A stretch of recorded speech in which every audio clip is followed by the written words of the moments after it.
நம் நாட்டு சித்தர்களும் யோகிகளும் முனிவர்களும் மனித உடல் பற்றிய கருத்துக்களை தங்களது யோக ஞானத்தாலும் அனுபவத்தாலும் தெள்ளத் தெளிவாக அறிந்து கூறியதை இன்று நாம் பார்ப்போம்.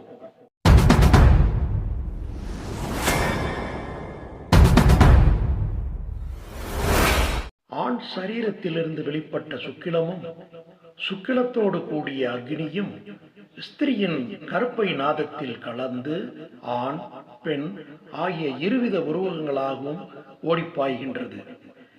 செயற்கை காலத்தில் யோனியில் பிரவேசித்த விந்து நாதத்தில் ஏறி கலந்து அதிலுள்ள ஜலமானது தெளிந்து முக்குணங்களும் உறுதிப்படுகின்றது.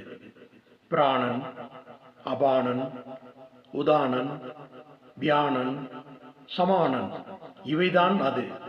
பின்னர் முக்குணங்களும் அங்கே உருவாகின்றது. எப்படி? சத்துவம், தாமதம், இராசதம்.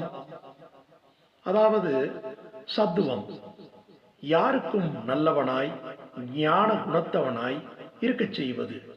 அதாவது தவம், சமம், கல்வி, சௌமியம், பொறுமை, கிருபை, சந்தோஷம், அறிவு, அடக்கம் இத்தனையும் உள்ளடக்கியதுதான் சத்துவம்.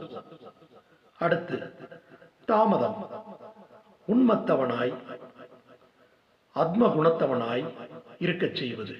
அதாவது மந்தம், கோல், அகர்வம், நித்திரை, மதம், மச்சரம், அதர்மம், அறியாமை, சோம்பல் முதலிய குணங்களை உள்ளடக்கியதுதான் இந்த தாமதம். ரசாதம் அகங்காரமாய் மத்தியம குணத்தவனாய் இருக்கச் செய்வது. அதாவது சௌகரியம், உற்சாகம், அபிமானம், கிருபையின்மை, இடும்பை முதலிய உடைமை இவை யாவும் முக்குணத்தன்மைகளாகும். காரியம் என்பது கர்ப்பம், காரணம் என்பது சுக்கில சுரோனிதங்கள். பிறப்பிற்கு காரணமான காரியங்களின் உடலமைகளும் குணங்களும் தீர்மானிக்கப்படுகின்றன. பிறந்த பின்னர் நிகழும் காரியங்களையும் அதற்கான காரணங்களையும் மிகவும் நுட்பமாக அறிந்து கூறுகிறார் எம் திருமூலர்.